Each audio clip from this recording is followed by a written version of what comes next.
Welcome to The Beat, the podcast where we talk about building equity, accountability, and trust with law enforcement. Today, we are here with two guests. My name is Dr. Lori Hall. If y'all would like to introduce yourselves. Hello, I'm Marcus Hughes. I'm a major with the St. Pete Police Department. All right. And my name is Lucy Lewis. Awesome. So today we're going to be talking about policing LGBTQ plus communities. And so really the idea behind this podcast is really to bring the law enforcement perspective to this topic. There's a long historical relationship that police have had with the LGBTQ plus community, some good, some bad. And so we're going to talk about some of the challenges and issues that are facing this community with regard to law enforcement. Before we begin, do you mind to give us kind of an overview of your, background? I grew up in Colorado, finished college, wanted to be a cop, applied down here at St. Pete, was only going to stay for a few years. 25 years later, I'm still here. I want to say about 10 years ago, Mayor Kreisman wanted to have a LGBTQ liaison in the mayor's office and then one in the police department. So when an assistant chief approached me about it and asked if it was something I'd be willing to do, when I understood what they were looking for and the parameters of the actual role, I felt I was already doing that. So I took it on, no problem. And it's been a little over 10 years serving as the liaison for the department.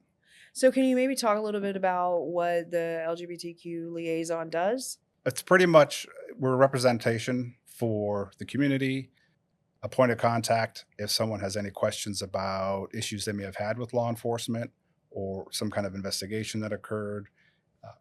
Get invited a lot to speak at different support groups, and just kind of a friendly face that they know they can interact with, especially if they're afraid to contact law enforcement or feel like something happened with the contact with law enforcement that wasn't appropriate. Okay. So it's just this person who can act as kind of a buffer between these two communities. Yeah. I've always used the term conduit as Okay. like a direct, so they can have whatever, and I don't get involved in their cases. Every one that serves for a police department here can handle all the cases in an appropriate manner and treat people with the dignity and respect they deserve. So it's more of like a second opinion looking at it, especially if they feel like, an officer can tell you one thing and it's 100% accurate to what we're going to do or what we can and can't do. And it's just being able to have a second check. They'll call and I'll say, yeah, no, the officer was correct, this unfortunately. And then just to give them some resources of where they can go or move forward if they're looking for some kind of other resolution to whatever issue they're facing.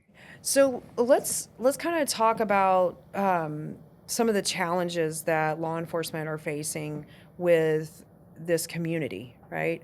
Because there's a lot of history between law enforcement and the LGBTQ plus community that dates back, decades, even, back to the 60s, the Stonewall riots, right? We're going to talk about it, right? You're familiar, right? Yeah, the birth of the Pride movement. Right, the birth of the Pride movement, right? So the Stonewall riots was this kind of uprising, right?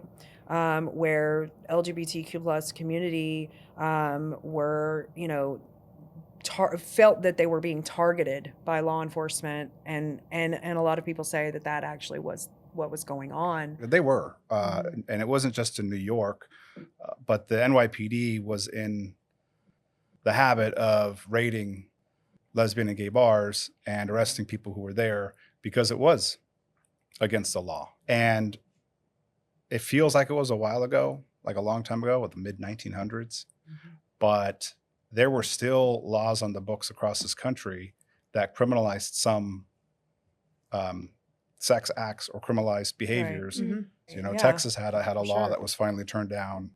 I don't know the exact dates, but it was during my career here in the police department. So it wasn't decades ago or a century ago. So yes. And in addition, the transgender community, who's always been targeted by hate and bigotry, they fear law enforcement as well, because I feel like it's, for us at St. Pete for sure, it's usually a case of a misunderstanding or not knowing or not having that knowledge to make someone feel comfortable if we think back on Stonewall and, the fact that the acts that these individuals, the LGBTQ community, they were participating in as a part of, their lifestyle and who they were, was criminalized, right?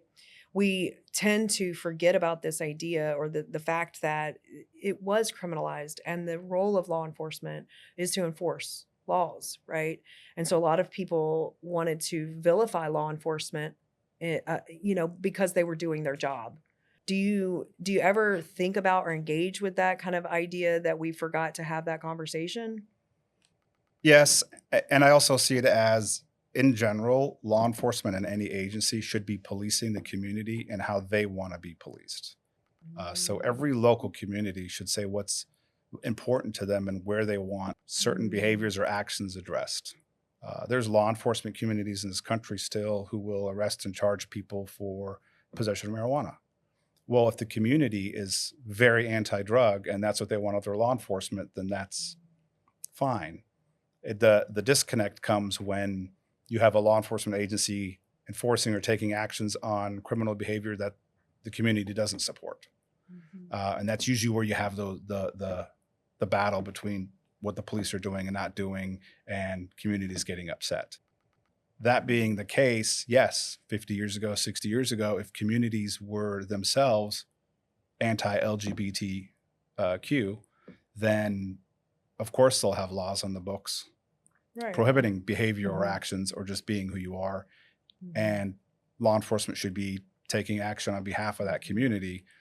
But I think there's been a shift of change for sure across the United States since then, and not just LGBT issues, but a lot of different civil rights issues. It's changed a lot in a very, in my opinion, short amount of time compared to world history. And thinking back, there's a lot of community members that are claiming bias and misconduct. So albeit there were laws on the books that said that these acts were illegal, and you had some communities that were more focused on pursuing those agendas than others. But a lot of the public was saying that law enforcement was acting in ways that were, bias and misconduct, and they were, kind of going after purposefully or over policing these populations.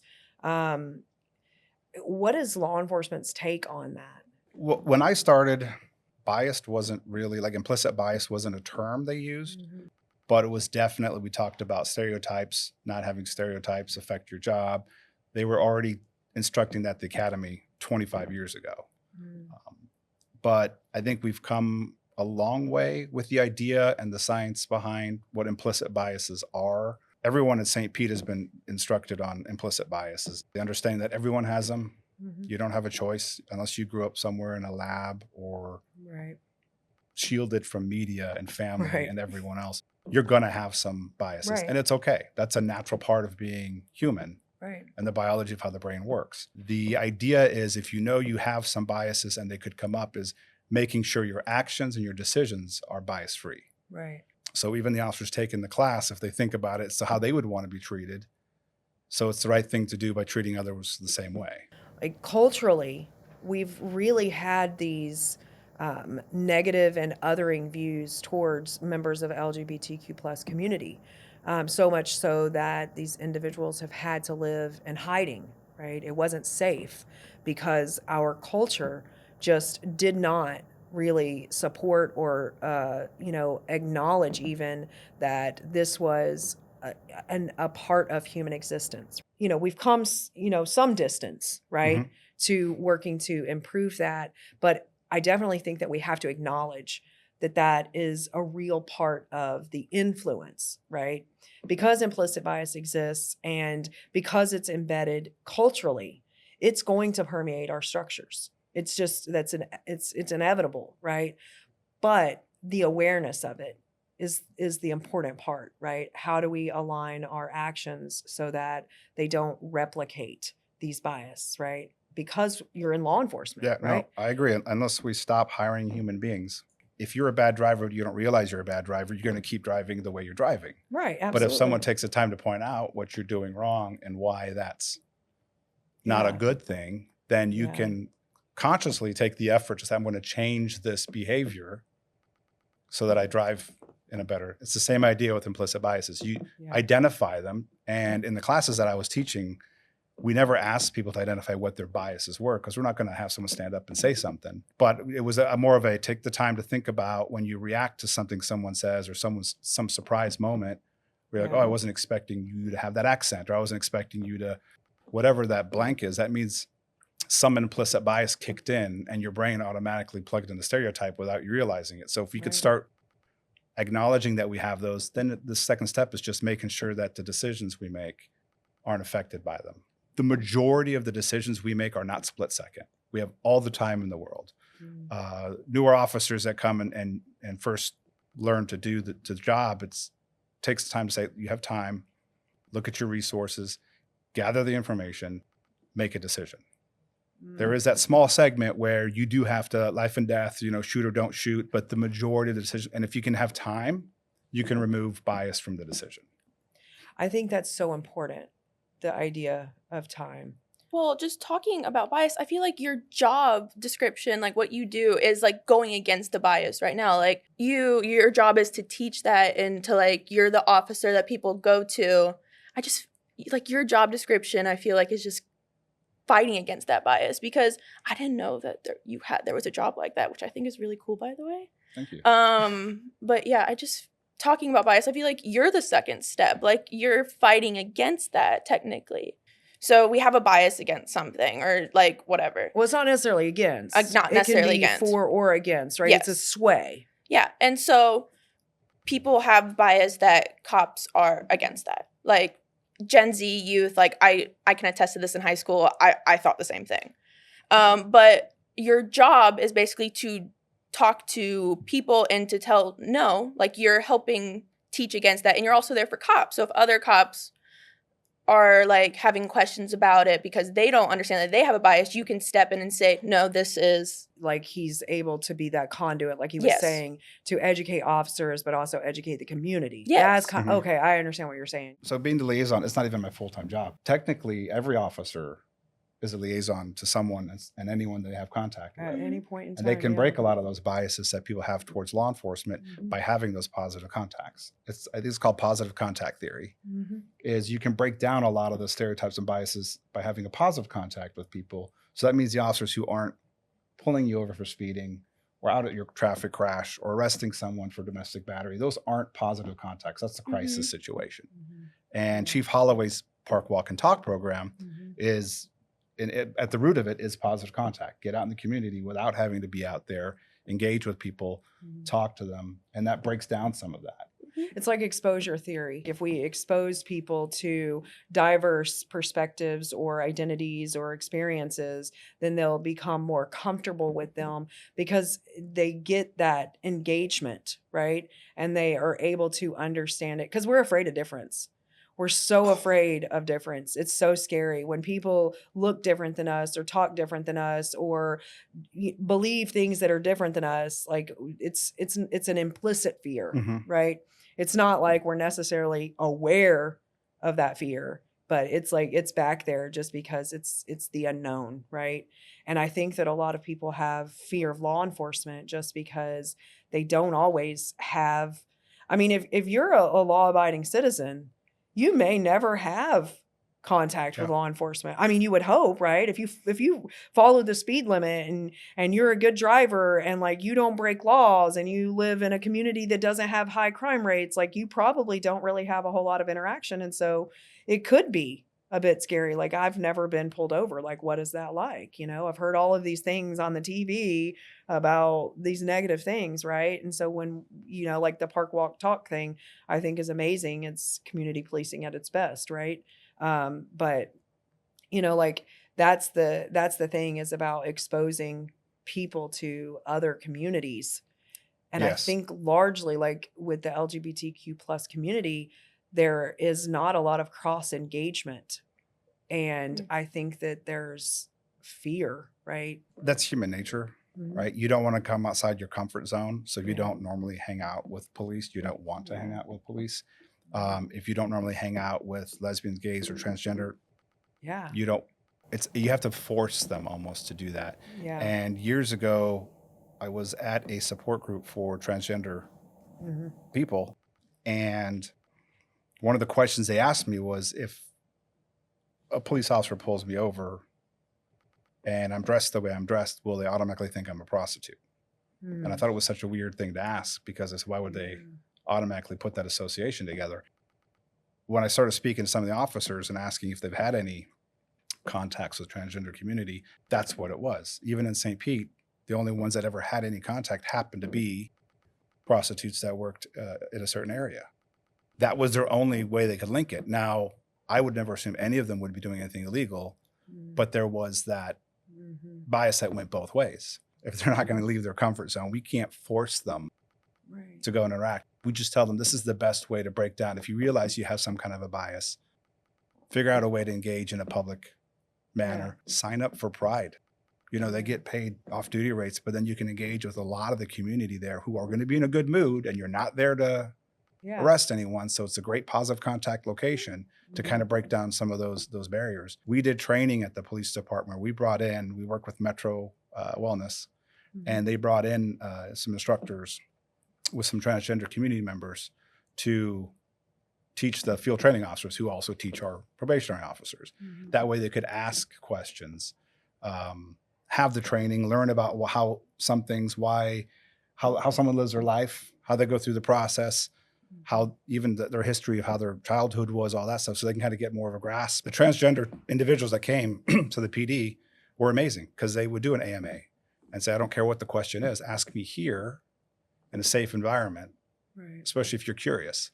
And I think that's where we lose a lot, because when I do get the complaints, and it's rare now, about some police interaction, I can usually track it back to, they didn't know any better, or they were uncomfortable because of the whole situation. It had nothing to do with targeting them or trying to violate anyone's rights. It was just boils down to, I don't think they knew any better. And you bring up a really good point about misunderstanding and miscommunications, right? And I think that this isn't just a law enforcement challenge, right? I think that it's a broader thing, but we forget that law enforcement are human, right? And that, it's hard to know what you don't know, it's hard. And we expect law enforcement to know everything that they're supposed to know about everything. And it's just, that's not reality, right? You can hope that law enforcement are working to become more and more educated, but at the end of the day, like, law enforcement are humans, right? And they have their own individual needs and their own barriers and their own challenges. And, when members of this community bring issues to law enforcement, I think that law enforcement do their diligence to try to really say, oh, okay. Like you mentioned earlier, we need people to say, well, this is an issue that we're facing, so that you can be aware of it. And then, from what I hear, speaking with law enforcement, like, you're doing a lot to try to equip yourselves with those things. You can lead a horse to water, but you can't make them drink.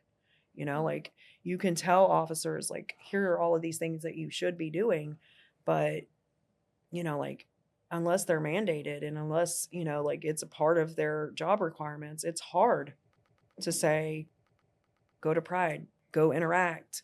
But I think it's understandable where those individuals are coming from. I think it's a process to get them where we want them to be. I find it refreshing. The younger generation, they seem to have more of an open mind. And I think that's just like a product of society in general. But part of the liaison job isn't just being a liaison for the community. I'm just as much a liaison for the department. Very often officers will come to me and say, hey, Marcus, I had this call, it was domestic. I got some questions about why this is what I did and what I thought was that wrong, or someone seemed upset by it. They'll reach out to me probably more often than the community actually reaches out. So when I started, it was difficult because I don't think there was no out gay male. Right. There was a few what people thought were lesbians. They were more stealth? Yes. Okay. So it was one of the, again, like you said, back in when you're trying to not rock the boat and just get along to get along. And getting trained, one of my FTOs started asking me weird questions about dating, just personal stuff. I mean, you spend 4 weeks in a car, 8 hours a Yeah. day, 40 hours a week with the same person. There's only so much you could talk about. And I thought to myself, I said, you know what? If they ask, I'll be out. I'm not going to go and advertise it while I'm trying to get through the program. But I thought if they have the backbone to ask me, I should have the backbone to answer.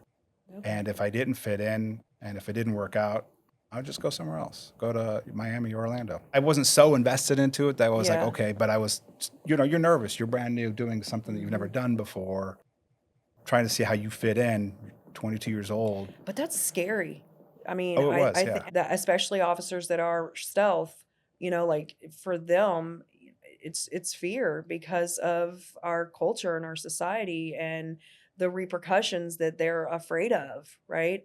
And also there's a lot about image and perspective and all of these things. There's just so much on this issue on whether or not you can be open, right? Mm-hmm. And so I'm sure that, there are probably more officers that are a part of that community than, we're necessarily aware of or, have any kind of, understanding about. And I think that they face their own challenges, because of the culture of policing, because of the culture of the US or our views about those things. There's so much that's at play. What is your experience with other officers though? With their fears or their safety? Like, do officers confide in you or talk to you about it, or is it a non-issue? Personally, there's read-off jokes, locker room jokes, guys being guys. Sometimes they're gay jokes. Mhm. And I had an assistant chief ask me once if I was offended by it. And I said, well, if they don't know that I'm gay, then I'm not going to get offended by the jokes. Right. If they now know it and they make the jokes, then there's a problem. Right. And the LGBT community has always been unique because it's a minority that's not a visible minority. Right. It's an invisible diversity is what I've told people. It doesn't Right. show up in a photo. So I can't fault Absolutely. people if they couldn't see it, if they don't know me. But once they do, obviously that's not acceptable. But I have over the years had different members of the department come to me and speak to me and tell me, hey, I think I might also be, but I don't want anyone to know. I'm Mhm. trying to confide in someone. So you do have that kind of connection because they know I can talk to you. You understand where I'm coming from, and you're not going to tell people. You'll keep it a secret. So you can help people kind of get through that. Yeah. So yes, that's happened several times in my career here. Sometimes, but even before I was a liaison, just because it was one of those, you get tight as law Yeah. enforcement. You're always working with the same people. And I think you make a really good point about the invisibility of this, right? Of individuals who are a part of this community and the variation also in the way that people in general choose to exist, right? Mhm. Some people are much more comfortable with other things and some people less so. And some people are maybe offended by those jokes, even if people don't know, right? And that I think also the invariability of that makes it difficult to kind of create a typification. Like this is how this community is, but I think the same is said about the heterosexual community, right? Like there's so much variation. But you talked a little bit about transgender community, right? And that also carries some invisibility to it, some more than others in the representation that they have for themselves. Is do you know? Are you aware of any transgender officers? Like, is that something that y'all have had to deal with and provide supports for? I'm not currently aware of any current officers that identify as transgender. I'm hoping that we do either eventually be able to hire someone that's transgender or have an officer that's comfortable enough to go through and be who they are. Because it's a long, it's 40 hours a week for 25 plus years. So lying to the people or withholding that information for that long, that's hard. That's not great either. And you want everyone to have, it sounds like a lot, it's 25 years, but it goes so quick. Yeah. Or 30 years, and then you Yeah. turn around, like you don't want to lose that time either. So I think one of the issues that comes up though is we do a polygraph for hiring. And I was worried about passing it when I went through it Mm. in 98, 99, because if you're like an LGBT member, there's certain questions about withholding and lying. So and it's like you technically are your whole life until you come out. And for the transgender community, I imagine that must be a hard section to try and get through. I didn't even think about the polygraph. Yeah. And if you're not out and proud and sitting Yeah. there, you're hiding part of you. And I imagine that would show up as I deception would because agree. you're Yeah. not being 100% honest. And it also creates a barrier, right, for being able to hire individuals that are a part of this community if there are questions that could, cause them to not be able to be successful on it, right? Yep. And so that even kind of creates the need even more so to look at hiring practices and on what we can do to create the opportunity for members of this community to have the same ability to serve. And that it's just like I mentioned earlier about law enforcement polices the community how they want it. The community in that area, they decide the standards as well. Mm-hmm. For the last few years, there's been a very publicized shortage of law enforcement recruiting and retention. So much so that a lot of agencies across the country have changed their policies on previous drug usage in order to qualify to become an officer. They're not going to be able to do that if the community doesn't back that. So when I started 99, you were only allowed to have done marijuana. It had to be less than 10 times in your lifetime. Back then, you could have use. Yes, but it had to be more than a year from when you applied, but you can only do 10 times at the most in your lifetime. So experimental phase only. Yeah. Every other illicit drug, no. Mm-hmm. If you did ecstasy one time, you're disqualified for life. Cocaine, methamphetamine, all of those, the serious drugs. Right. If you ever sold any of the drugs, if you were in college and you sold a Ritalin to someone that was prescribed to you forever, you're not allowed to become a cop. So then, as times get tough and they're like, hey, we're not able to recruit or get as many applicants, some of the communities will look at it and say, okay, well, maybe we need to relax some of these guidelines and rules, because if someone did whatever in college, but that was 10 years ago and they're in mid-30s now and they want to get into law enforcement, maybe when they were in college, they didn't have law enforcement on their mind when they're making those decisions. But there's a big gap of time where they could be a fantastic candidate. It's as simple as like the tattoo policies.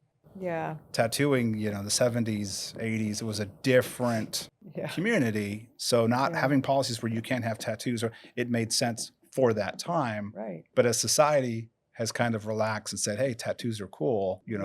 Stay-at-home moms have tattoos. Right. It's at some point, law enforcement has to fall and say, okay, we've got to relax that because society's standards have changed.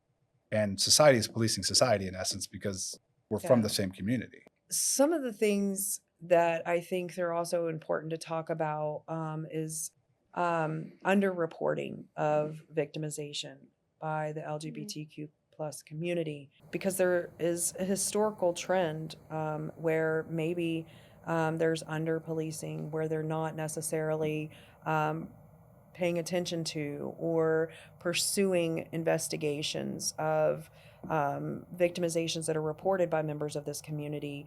Can you talk maybe a little bit about kind of your experience with like that evolution? Like, have you seen a shift? Do you still see it as a problem where LGBTQ plus community members are not reporting their own victimizations just because they feel like law enforcement aren't going to take them seriously, or they're not going to even pursue, or they're going to be further victimized by the system? A lot of times they may not call the police because they don't know how they'd be judged by whatever officer showing up at the house.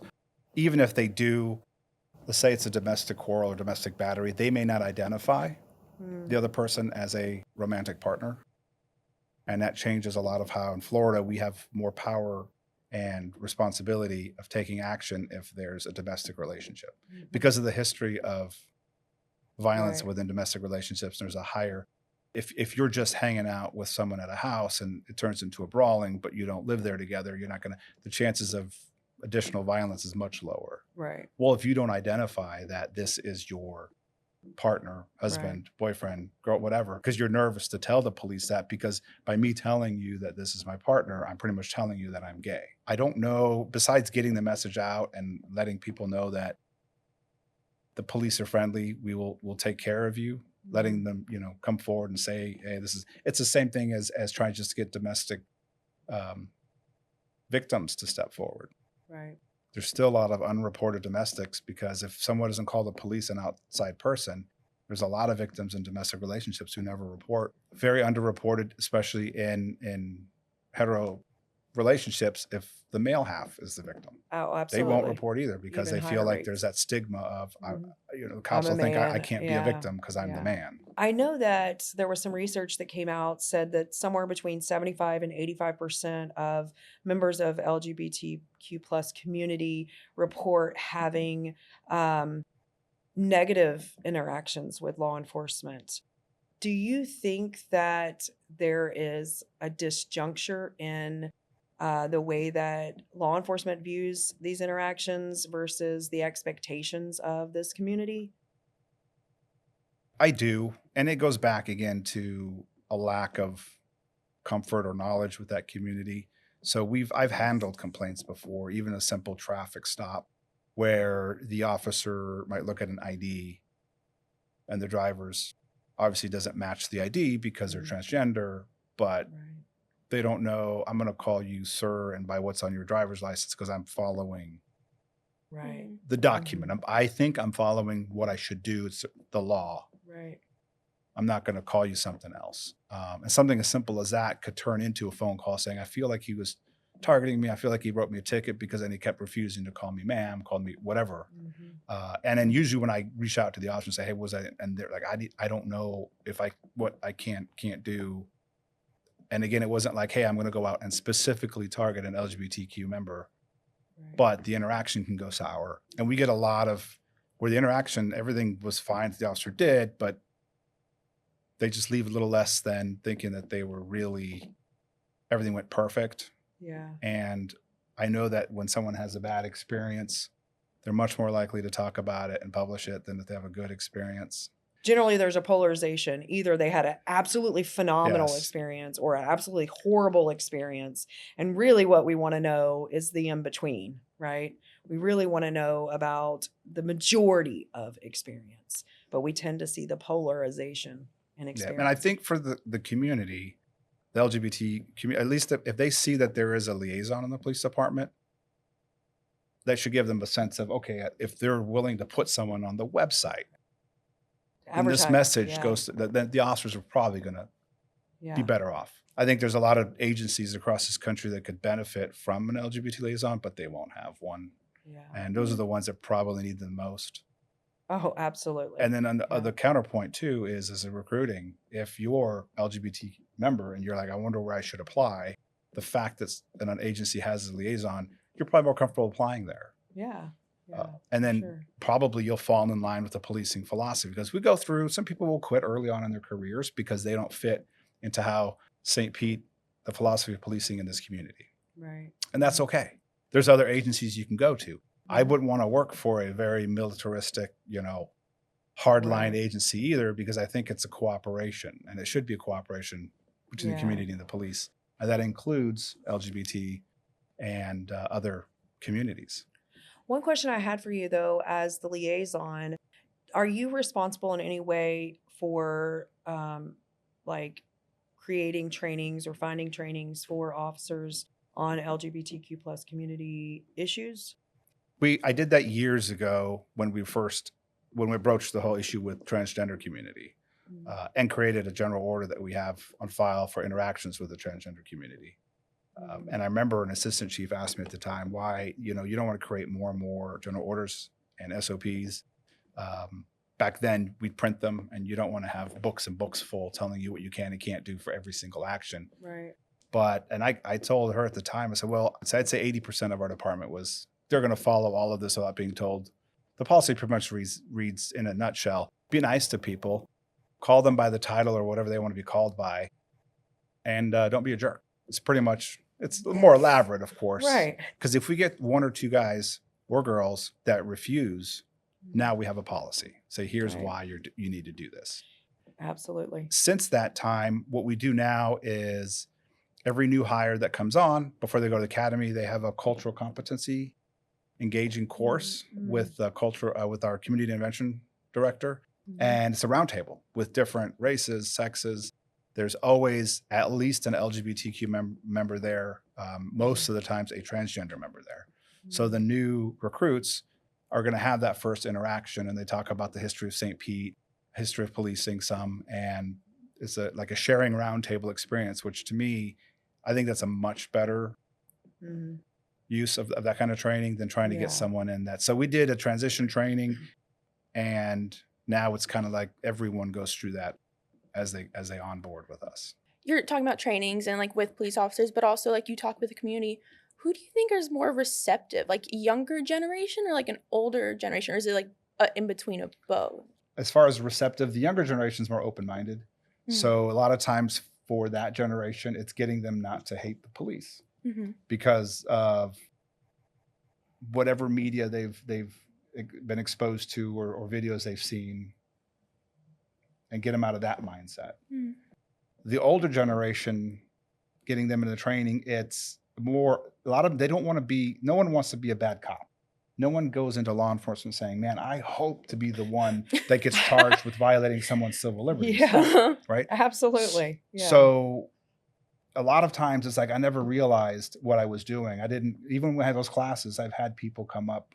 One of the things in the implicit bias class I taught was asking about, can a prostitute be raped?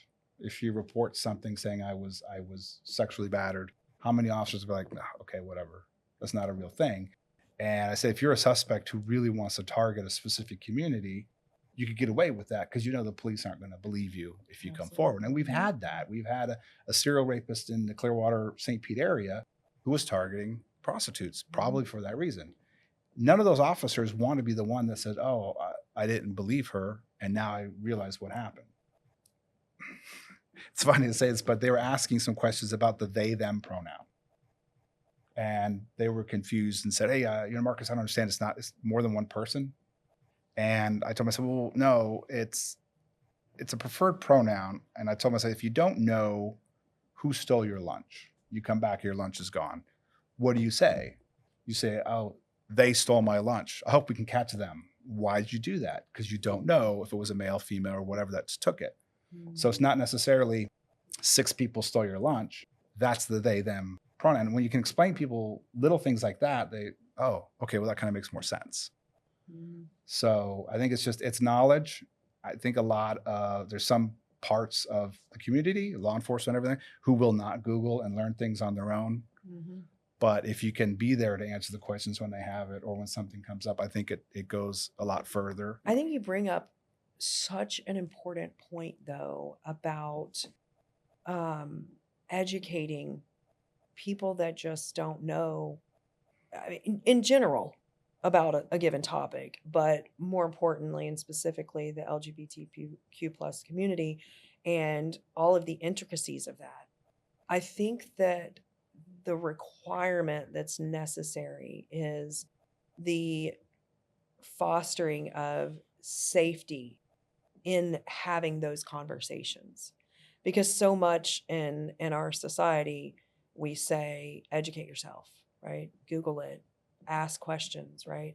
But when people ask what they call a dumb question, right, or an insensitive question, this is really coming from a place of pure ignorance, right?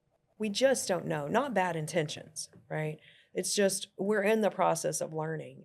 And if we don't create that space for safety for people that don't know these things to make mistakes, right?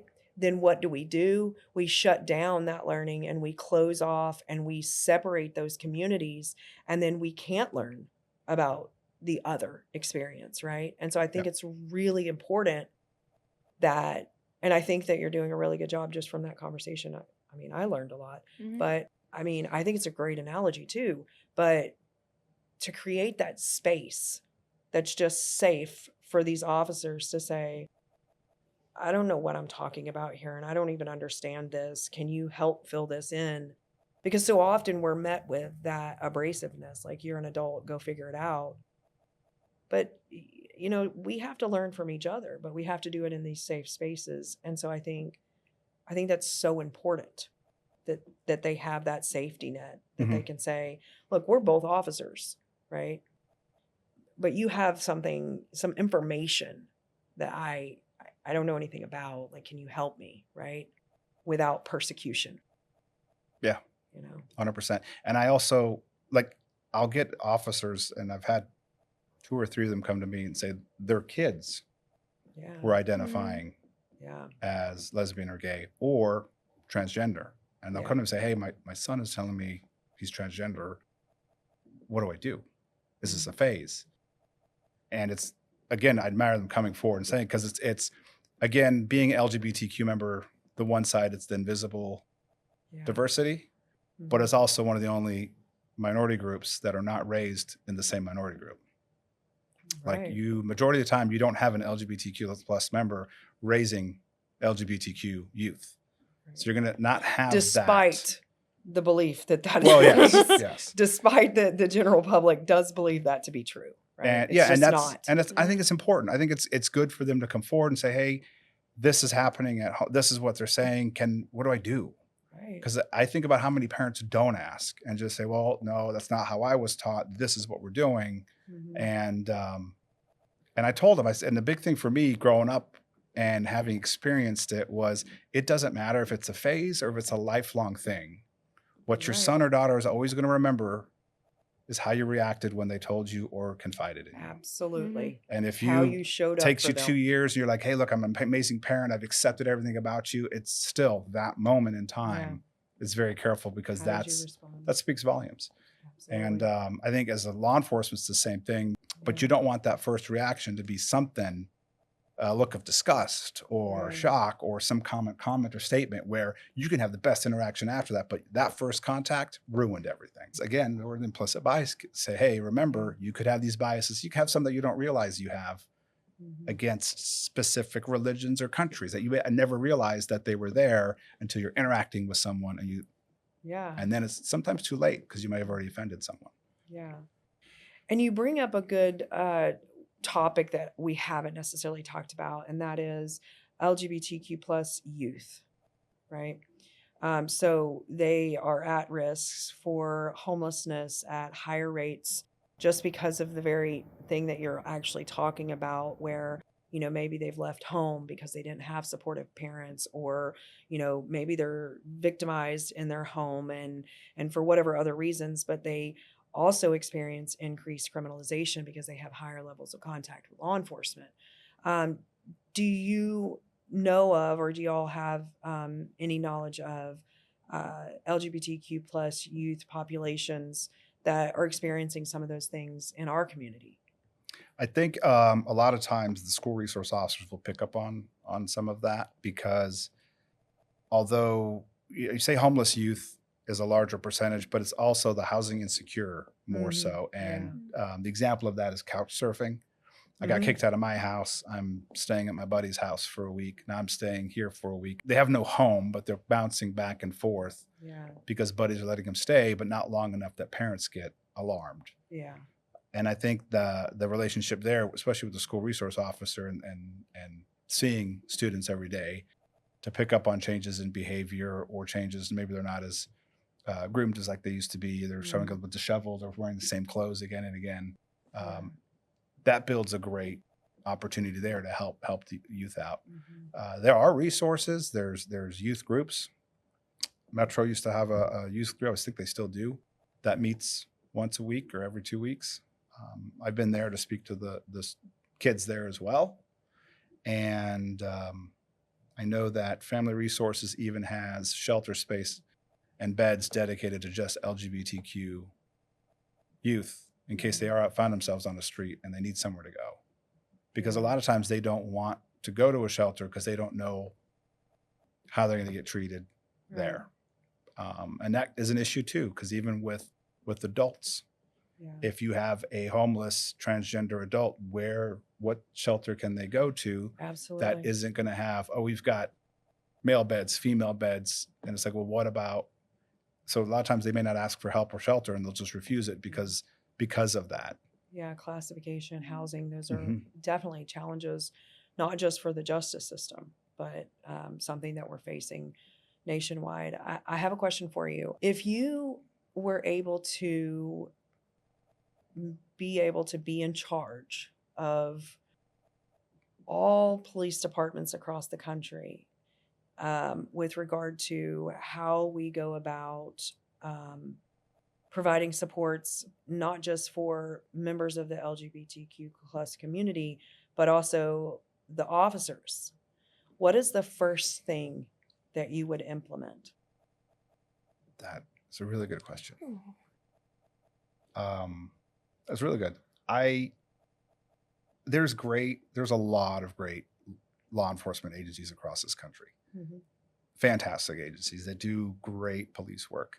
There's some that need to work on, especially community relations and getting that. But I think mandating, it's hard to say how you can mandate. How do you mandate open-mindedness? How do you mandate Exactly. curiosity? Oh, for sure. Something along the lines where, what you're expected to do. And maybe it's even moving.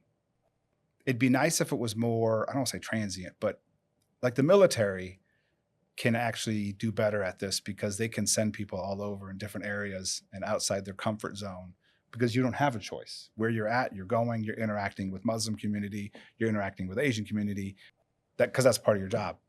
Mm-hmm. For us, I think it's getting someone out of that. And unless they tell you, hey, I don't know anyone in, a Bosnian community. I don't understand what's, and unless you can take them, say, hey, go to this church. They're doing a thing, help them out with whatever to get them to interact. If they don't tell you where their shortcomings are, they're not going to do it themselves. I don't know how you would mandate that in law enforcement. Say we should. I don't know. You could do like people camps. With military, they do, training. Some officers will go for like a week or 2 weeks or whatever. You could do camps, and it's like an immersion camp. What did you call it? I mean, earlier, The positive contact theory. positive contact theory. You could design some kind of program that required maybe a weekend thing or something. Just open your eyes. I think that's a really good idea though. Like I know it's hard to mandate like open-mindedness. Yeah. Like how do you do that? You can, like I said, you can provide people with all of the resources, but unless they want to do it, it's challenging. But I think we could implement something like that in a lot of places. It would be really beneficial for a lot of different topics. Would you go to a camp like that? Immersion Can I camp? come? Yeah. I love learning I about do too. this stuff. So And it's weird too, because I don't want to generalize, but there's a lot of cops who are extroverted in uniform, but introverted off duty. Oh no, I 'Cause I'll relate see to it that all the so time well. where- yeah. I'm an extroverted person, like here, but like in my personal life, if you saw me, I would probably not talk to you. I would probably just walk. I've quite literally told stories about like, somebody will say hi to me and I keep walking. Like I just keep my head down. So like, I get that, like it's a persona, right? But the uniform is a protection, like for those officers. And that's how I view it for 100%. myself. Yeah. Because you're the cop, you're not Marcus. Right. Because you can see it, but that also comes with implicit bias the opposite way. And Yeah. I've always told people, especially newer officers, as soon as you pull up and it says St. Petersburg Police on the car and you get out in your uniform, whoever you're interacting with, all of their previous interactions with St. Pete or what they heard about St. Pete, all is now thrust upon you. If they're negative connotations, prove them wrong. Absolutely. Or if they're positive connotations, keep them on our side. And I think that's challenging to get everyone to understand that, not just in that specific scenario with law enforcement, but I think that's in general with any demographic, with any type of community, right? Because, like for women, right? And their interactions with men, there's a history that comes into that, right? And for, members of the LGBTQ plus community, there's a history that's coming into that conversation, not just that these are law enforcement, but that these are law enforcement that have this history with this community that's being brought together. And the example I use for that is when you're dating someone new, your boyfriend, girlfriend, every previous relationship they've had, you're being held now to that same standard. And you're doing the same to them. So they'll say stuff like, well, so-and-so would never, you may have never done that, Right. but they're going to expect, because they're taking Yeah.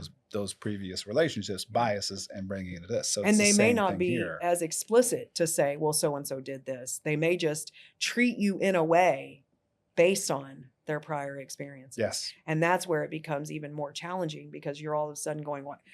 You know, the officer shows up on the scene. He's like, why are you treating me like this? I've done nothing. Right. Yep. And we've So- had comments, officers told me, I've heard some of these too. It's like, they'll say, oh, I hate the St. Pete Police Department, but you're not bad. And I was like, great, that's wonderful. We've made one change, but how do we get the first part of the line different? Yeah. Or, so glad I have the St. Pete Police. I don't like this agency or sheriff's office or highway patrol. And they'll say that, and you're like, okay, so we're doing something right, Yeah. because we're building that. Yeah. The Chief Holloway says putting money in the bank. Yeah. You're always putting little deposits in the bank. So if and when something goes wrong, they can Mhm. take out of our deposit and we're not bankrupt. And if you look at, in my personal experience after, 2019 and 2020 with the defund the police movement, you look across the country and there's specific agencies had a much more violent and active protesting than we saw here at St. Pete. Yeah. And you can see it. So in my opinion, it looks to me like those communities, those departments that have built up that reserve bank, were less attacked during that time. And those that had these big, massive demonstrations are probably the ones that really need to focus on, why do we not meet with what the community needs? Yeah. And not every protester, because I was out there, they weren't all from St. Pete. There were some outside, but they're not going to come.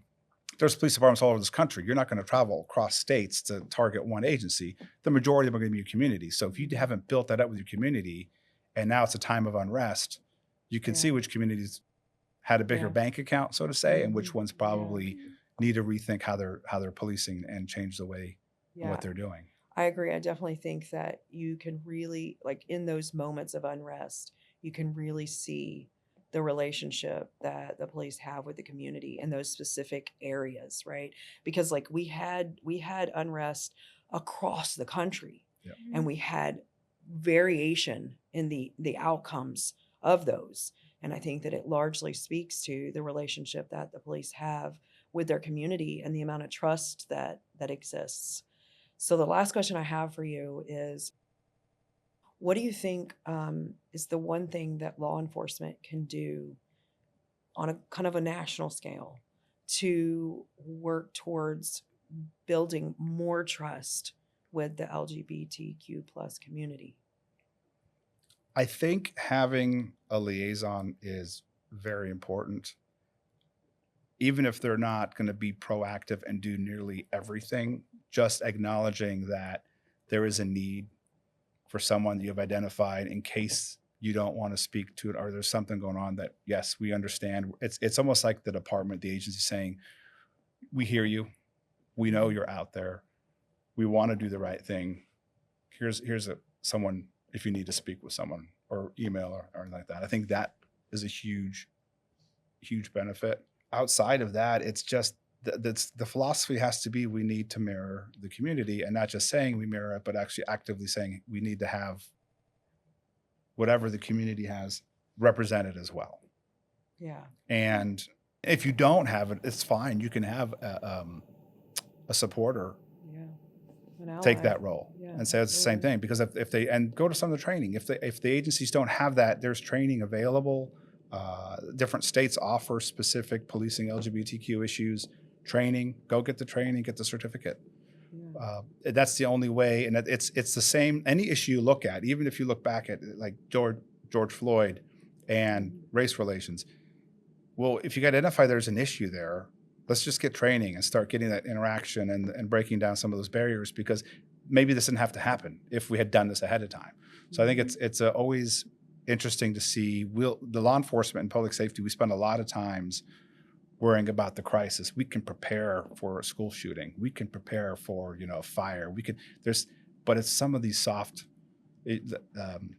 skills that come up that you don't realize is going to be a crisis issue until it is. You just don't want to be that one that's on the nationwide. And I think there's no police chief or sheriff in this country that wants one of their officers or deputies to end up on the newspaper or on CNN because of something that, when you look back at it, says, oh, we could have prevented this. by investing here. Right.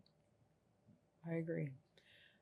Well, thank y'all both for coming and talking to me today about how we can better understand LGBTQ plus communities and the way that law enforcement go about policing these communities and the challenges and issues that we're facing at doing that. So thank you both for coming. And you're listening to The Beat. This is the podcast where we talk about building equity, accountability, and trust with law enforcement.